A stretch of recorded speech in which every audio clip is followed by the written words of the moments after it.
Donc, bienvenue à cette journée. Cette journée depuis un certain temps. Nous les avons appelées autrefois des journées de l'université intégrale. Mais par contre, nous avons eu déjà 2 soirées sur ce thème. Mon but dans ces quelques mots, c'est de situer cette journée dans un flux qui a commencé, pour nous en tout cas, au niveau du comité exécutif du club depuis à peu près 18 mois et un an. Donc l'intitulé de cette journée, c'est comment la science, la spiritualité et l'art nous invitent à faire l'expérience du champ akashique.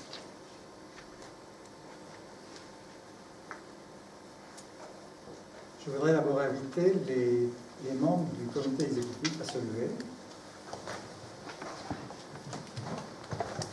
Nous avons 2 Dominique, Yves, Bénédicte, Michel et Charlotte. J'ai oublié personne?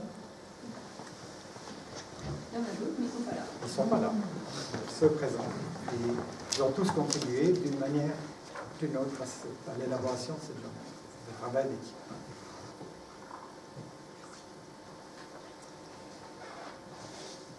Erwin Laszlo, qui est fondateur du club, et auteur de plusieurs livres sur le champ akashique, qui était un peu l'impulsion initiale pour nous, il y a 2 ans, on a commencé à en parler, a écrit plusieurs livres sur ce domaine et qui d'ailleurs témoignent de l'approfondissement de sa pensée sur le champ akashique. Et dans un des derniers, en 2012, il dit « L'akasha est l'élément qui englobe tout, qui à la fois sous-tend toute chose et devient toute chose. Dans le contexte de la science, l'akasha est la dimension cachée de l'univers. » Vous savez que Laszlo est un philosophe du système, une manière de le dire, et qu'il a progressivement affiné cette perspective. Alors, le 28 septembre dernier, donc il y a un an, nous avons fait une première soirée dont le titre était « Champ akashique à la croisée des nouvelles sciences et de la conscience ». Et elle nous a permis d'explorer avec Philippe Guimand, que nous avions invité et qui est auteur de la physique de la conscience, dans quelle mesure les nouvelles sciences rejoignent les traditions, ou en tout cas certaines traditions spirituelles. Et la physique quantique en particulier démontre l'existence d'un champ, souvent appelé le champ du point zéro, le champ d'énergie du point zéro, qui contient tout et connecte tout à tout. Ce champ peut être considéré comme la source de l'énergie vitale, en tout cas des éléments de l'énergie vitale, universelle, qui a été appelée Chi par les Chinois, Ka par les Égyptiens, Prana pour les Hindous, Pneuma par les Grecs, et lumière par les chrétiens. Cette énergie vitale a ajouté à l'information, comme dans les champs morphiques de Rupert Sheldrake, est une force formative. C'est-à-dire que cette dernière, elle agit comme une matrice dans la matière et génère des formes de vie. En tout cas, c'est une vue des choses. Et comme le dit Philippe Guimand, la matière visible ne peut s'expliquer sans l'existence de ce champ invisible, qu'on peut appeler akasha. Donc ça, c'est ce qu'on a exploré dans la première soirée. La deuxième soirée, le 12 mai, a été intitulée « Pourquoi et comment se relier au champ d'information universel ou champ akashique ». Et elle a eu pour but de faire l'expérience ensemble avec Dominique Dubois et Étienne. Dominique, Étienne, tu veux te lever? Voilà. Qui va jouer un rôle important dans cette journée aussi. Par l'expérimentation, excusez-moi, nous avons fait l'expérience d'un champ de résonance qui nous constitue et ouvre de nouveaux possibles en nous orientant vers l'akasha. J'ai complété moi-même l'apport exceptionnel de Dominique et d'Étienne par quelques pratiques sur lesquelles on reviendra cet après-midi dans un des ateliers, mais qui était juste une sorte d'entrée en matière. Et c'est pratique, donc j'ai fait l'expérience moi-même en Californie, dans différents pays. Alors cette journée, aujourd'hui, quand j'y viens maintenant, poursuit cette démarche en mettant l'accent sur la dimension expérientielle. Il y aura des apports, disons, conceptuels, mais nous avons essayé de doser la journée de façon à ce que l'expérientiel, enfin l'entrée dans l'expérience, prédomine. Et elle correspond bien à l'une des missions du club de Budapest, qui est d'intégrer la spiritualité, les sciences et les arts au service de l'émergence d'une conscience planétaire. Donc après la projection évocative, je vous donnais une vue assez rapide du flux, parce qu'on aura l'occasion d'y revenir dans la journée, mais nous allons voir d'ailleurs une projection très évocatrice de la vidéo de Laurence Baranski. Laurence. Et la question, je vous mentionne simplement, voilà, très bien. Et la création d'un chant sonore avec Étienne. Et nous ferons ensuite appel à un panel animé par Charles-Maxence Layé, Charles-Maxence, voilà, entouré de Jean-Pierre Gerbolet, Jean-Pierre, Gabriel Beau, merci, et Dominique Dubois. Tu es resté debout? Oui, non, oui, tu pourras rester debout. Sur le thème du chant akashique et de sa manifestation. Et ça devrait avoir lieu d'ailleurs sur une conversation entre ces différents personnes, pas certainement des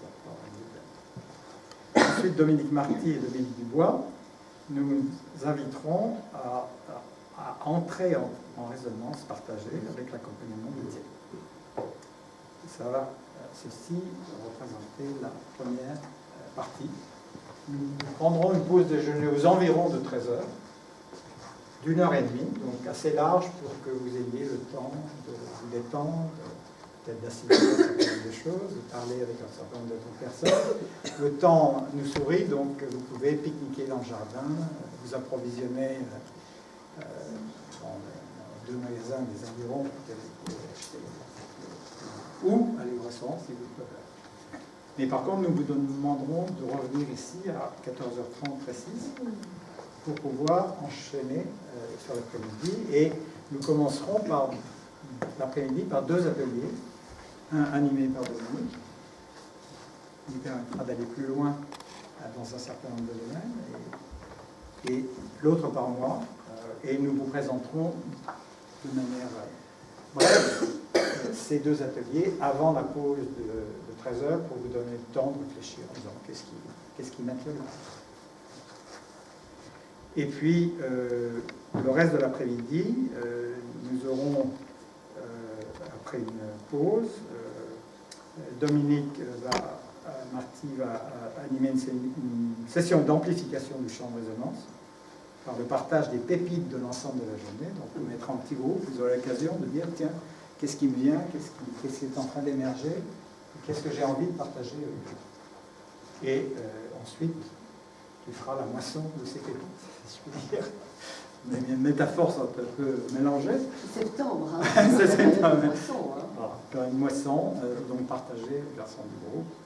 Et puis, nous terminons la journée par une invitation de Dominique Dubois à rendre grâce au chant akashique que nous aurons su, ou le chant de résonance que nous aurons su créer ensemble, au son des gongs, et moi je dirais tout simplement quelques mots de conclusion, et en vous invitant aussi à nous donner un feedback sur cette journée et comment elle pourrait se prolonger à venir. Voilà, le flux dans ça.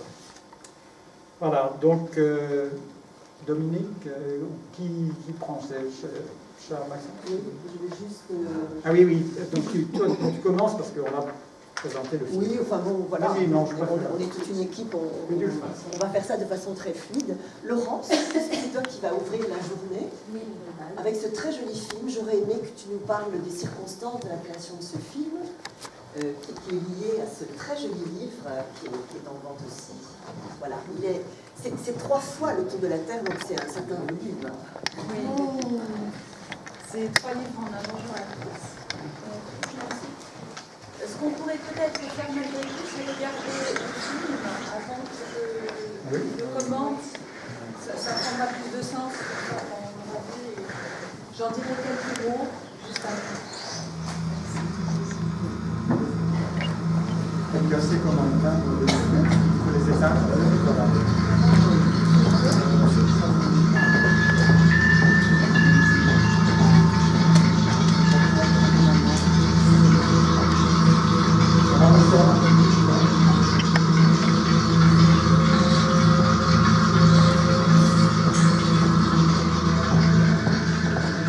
L'univers.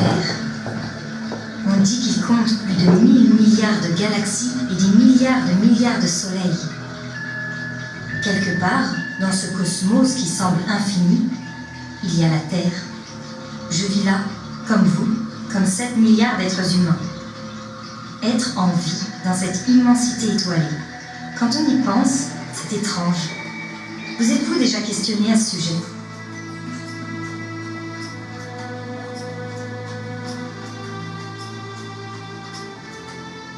Moi oui. Depuis que je suis petite, je me demande qui je suis et quel est ce monde dans lequel je suis née. Bien sûr, les choses sont assez simples. Nous naissons, nous grandissons, nous aimons. Il y a la famille, le travail, la santé, les loisirs, les sciences et les religions, des joies et des peines. Puis nous vieillissons et nous mourons. C'est la vie.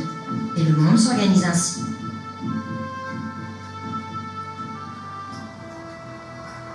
J'aurais pu me contenter de ces réponses. Mais mes questions ne m'ont pas quittée. C'est comme si elles me disaient « Regarde ailleurs, regarde autrement, regarde. » Mais qu'y avait-il à voir et comment regarder autrement? Alors j'ai cherché. J'ai aussi beaucoup voyagé. Renonçant aux autoroutes, j'ai emprunté des chemins de traverse. Ils étaient parfois bien cachés. Heureusement, j'ai toujours rencontré quelqu'un pour me les indiquer.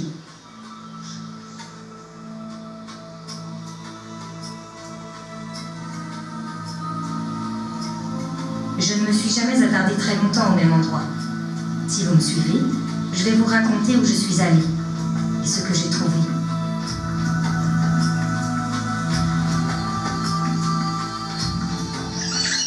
Assez vite, je me suis retrouvée au cœur de civilisations du passé, il y a plusieurs milliers d'années. Saviez-vous que nombre de ces civilisations étaient scientifiquement et socialement très avancées? Les humains d'alors nous ont laissé des vestiges et des monuments tout autour de la planète. On ne sait pas comment ils ont été construits tant leur architecture est sophistiquée. Même nos ordinateurs les plus modernes ne parviennent pas à en percer les secrets.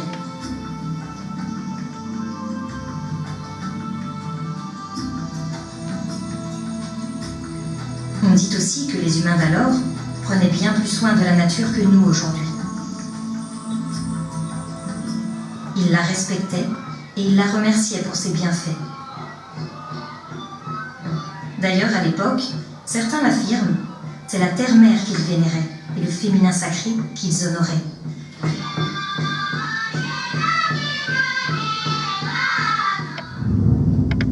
Tout cela commençait à être étonnant. Mais cela ne répondait pas vraiment à mes questions. J'avais besoin d'en savoir plus.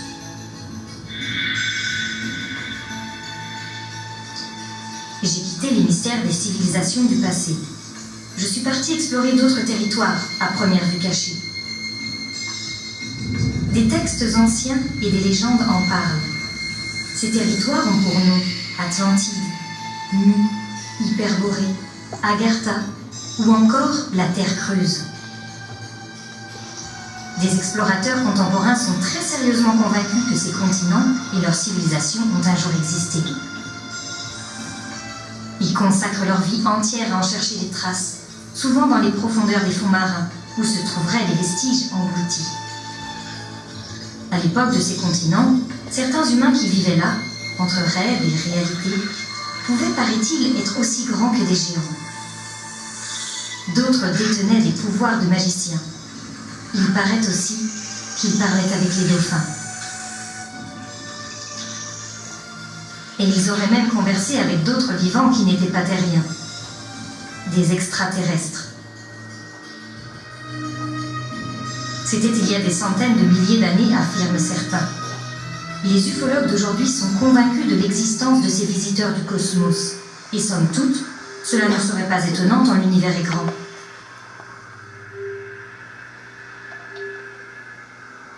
À ce stade de mes voyages, l'évolution de la vie sur Terre ne semblait plus aussi simple et claire que ce que l'on apprend sur les bancs de l'école. L'origine de l'humanité, la préhistoire, l'histoire, les civilisations, le temps, l'espace, tout prenait une autre dimension. Il simulait du bizarre, de l'étrange, tout cela avec quelque chose de déroutant. Bien sûr, j'ai bien pensé que j'avais croisé sur ma route un peu trop d'hurluberlus et de pseudo-scientifiques. Mais c'est alors que des scientifiques eux-mêmes se sont mis à bousculer ce qu'il me restait de certitude bien ordonnée.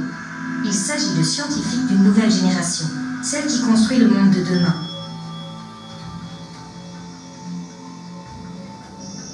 La génération quantique notamment. Ils sont de plus en plus nombreux. Ils disent que dans le vivant, tout est relié, des étoiles jusqu'à nos cellules.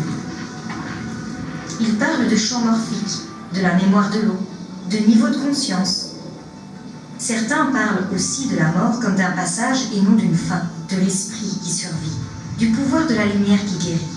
En fait, avec d'autres mots, ils disent ce que les chamans et les textes anciens, sacrés, enseignent depuis la nuit des temps.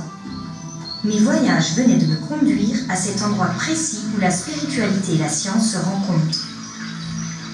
Le mystique et l'astrophysicien, la femme sage et le médecin. Ensemble, ils se questionnent, ils cherchent, ils ouvrent de nouveaux espaces de connaissance. Ici, la réalité devient multiple et le temps cyclique. Le chemin de l'esprit venait de s'ouvrir devant moi. Je m'y suis tout naturellement engagée. Ce fut la dernière étape de mes voyages. Bien au-delà des religions, j'ai cherché les points communs aux différentes traditions de sagesse qui guident les pèlerins depuis si longtemps. Elles parlent toutes, à leur manière, de vie au-delà de la vie, de claire conscience, d'équilibre entre le masculin et le féminin, de potentiels illimités de l'être humain, d'être de lumière. Elles portent toutes en elles une parole de paix. Et elles nous invitent toutes à avancer sur le chemin de la connaissance, ce chemin qui va de l'extérieur vers l'intérieur de soi.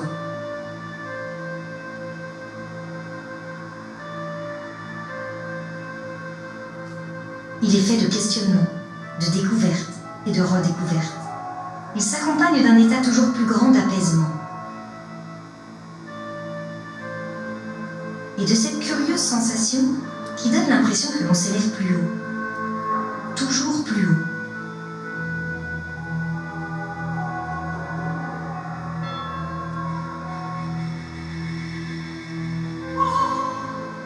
Depuis toujours, les humains appellent cette sensation amour. J'ai découvert que de là, de plus haut, on peut alors regarder véritablement les choses autrement. Le temps, l'évolution, l'humanité, les autres, quelle que soit leur nation, sa vie, soi-même. Ici, une idée se met à résonner de plus en plus clairement. Elle nous dit que la paix dans le monde commence par la paix dans son cœur. Sois toi-même le changement que tu veux pour le monde. Gandhi, comme d'autres avant lui, nous l'avait déjà dit.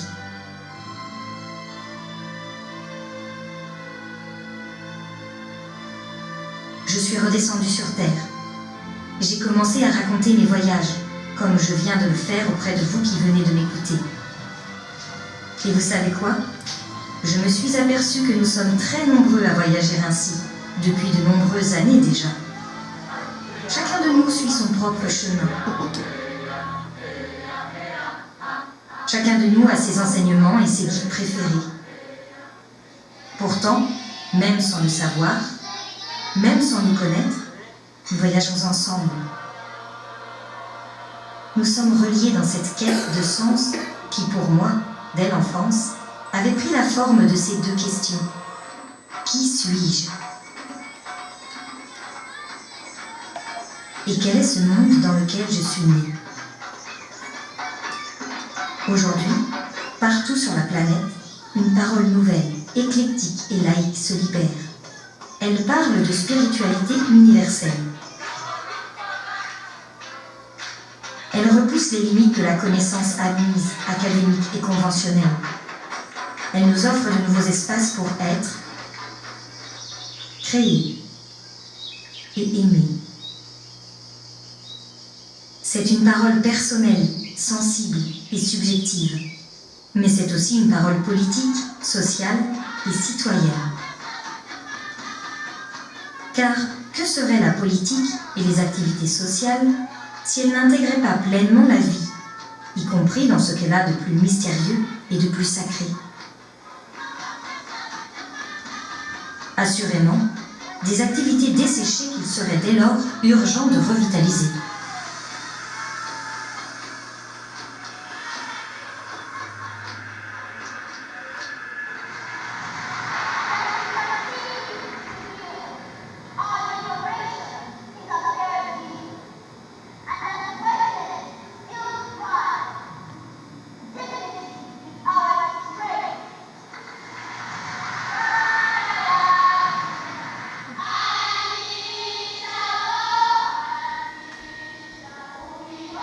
Nous marchons tous sur la terre. Nos chemins de vie se croisent et se décroisent. Et dans les contes pour enfants, mais aussi pour les grands, on dit que d'en haut, si on regarde autrement, on peut voir tout autour de notre planète une toile de fils de lumière aux couleurs d'or et d'argent en mouvement. Elle éclaire l'univers. Elle est comme une passerelle que nous pouvons emprunter pour avancer vers de nouveaux possibles à inventer. Et de là, régénérer ce que sur Terre nous nommons connaissance, conscience et imagination. Chacun de nous est libre de s'aventurer vers ces nouveaux territoires d'évolution à explorer. Là se trouve le futur de l'humanité.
Je suis très touchée pour plusieurs raisons. La première, c'est parce que c'est la première projection en public de cette vidéo qui est disponible sur YouTube. Donc ça me touche beaucoup que nous partagions ensemble ce film. Je suis touchée également parce que en le partageant avec vous en public, c'est l'histoire de ma vie et de mon questionnement. C'est vraiment moi, ma vie normale, le travail, les études. Mais l'autre vie, ma vraie vie intérieure et celle-là.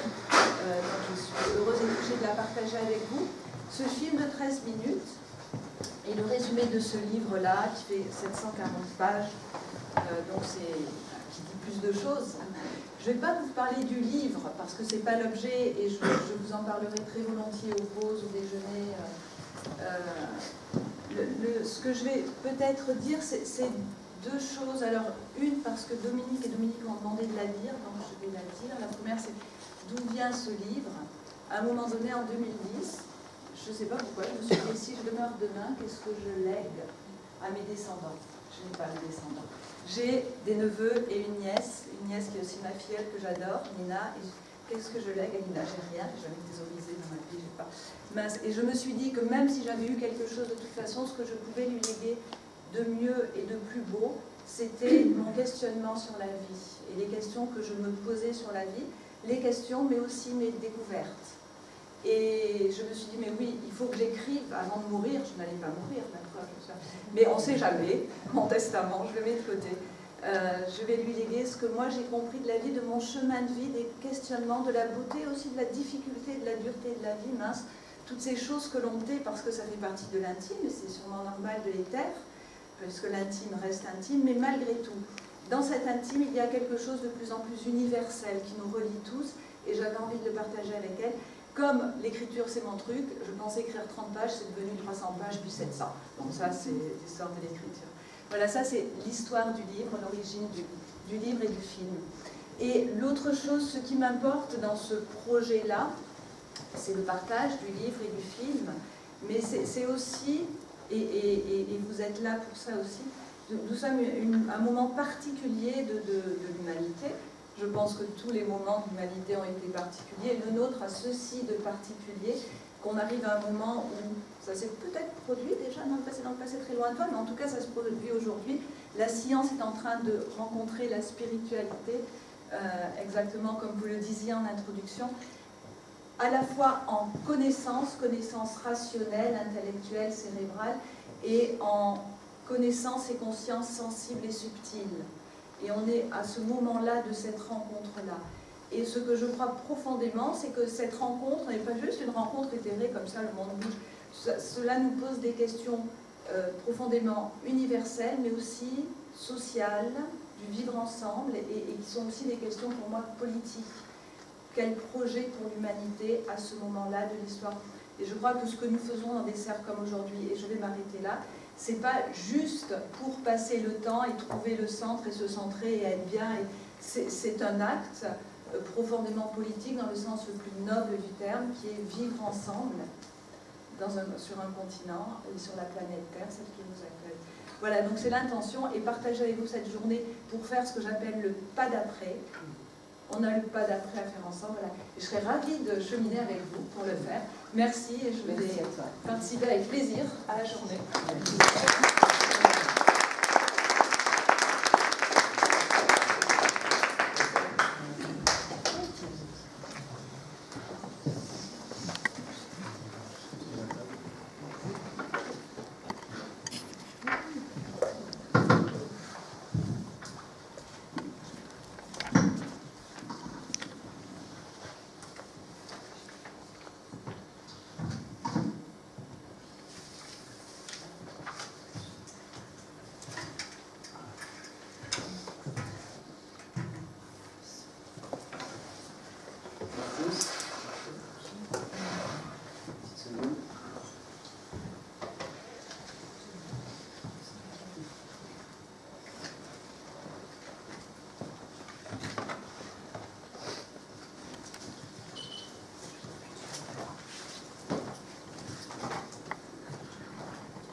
De ne pas être que dans le mental et dans la connaissance théorique.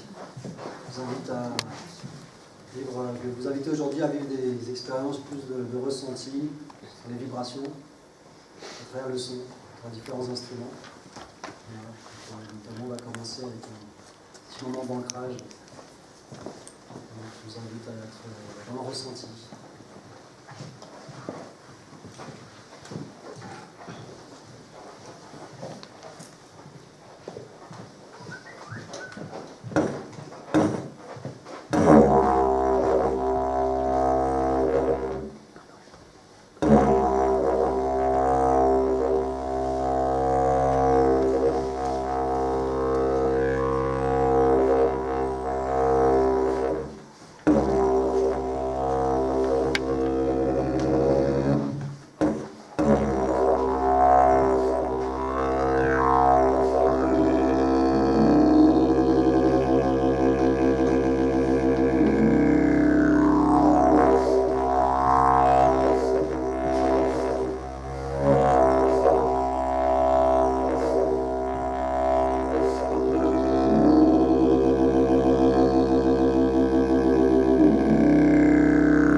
voir un film qui nous a vraiment placés dans le champ du cosmos et le champ.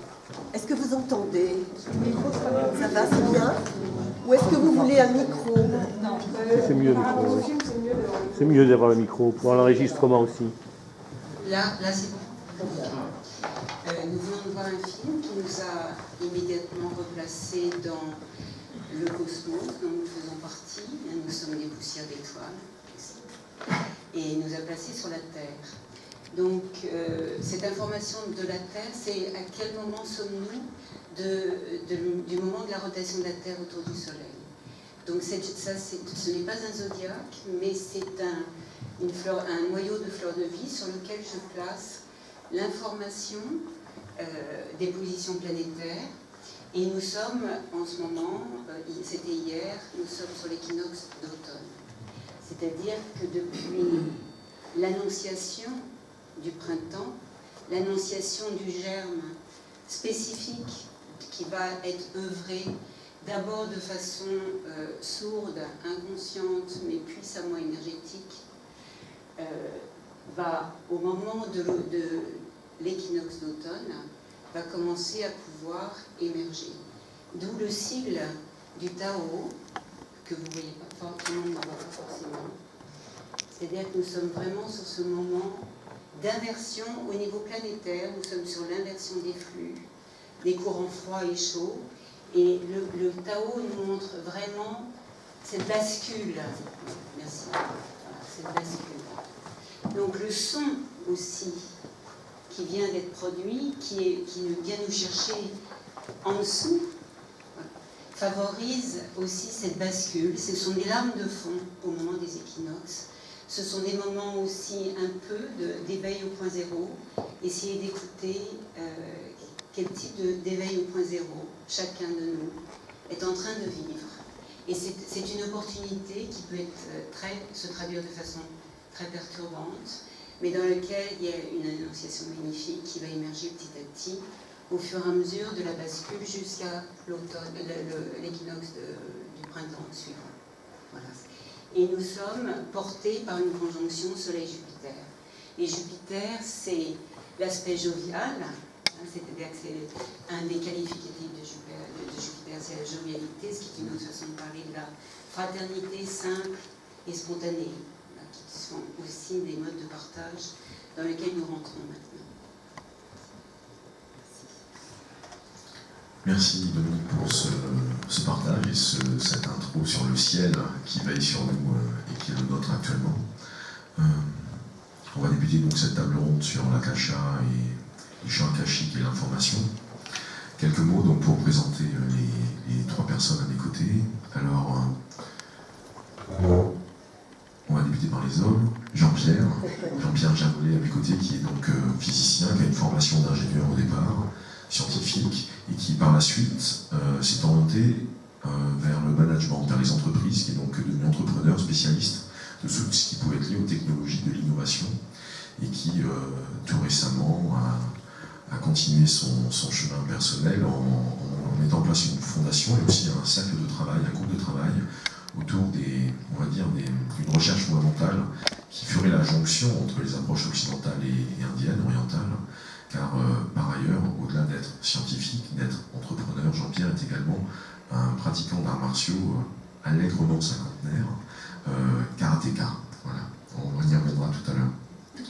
À mes côtés, Gabriel Beau, qui travaille main dans la main depuis plusieurs années maintenant, une poignée d'années avec Michel Decouste, la réalisatrice de films, notamment de films sur Auroville, des films donc sur les mutants et l'éveil de conscience à travers le monde d'aujourd'hui et les lieux qui abritent ces nouveaux mutants, pourrait-on dire. Et donc Gabriel travaille aux côtés de Michel sur tout ce qui est montage et bien également tournage, cadrage. Voilà. Et donc Gabriel va nous partager ce vécu, ces relations, puisque, disons-le quand même directement maintenant, il y a un état d'esprit qui va planer sur les films de Michel Decouste, en tout cas dans la démarche dans laquelle elle cherche à réaliser ce documentaire, qui est donc de saisir l'esprit, de saisir ce qui va animer les personnes. Donc on n'est pas simplement sur un documentaire, on est aussi sur une démarche de réussir à capter l'invisible pour le restituer à travers des images, ce qui est quand même un défi assez ardu, mais on aura quelques extraits pour sentir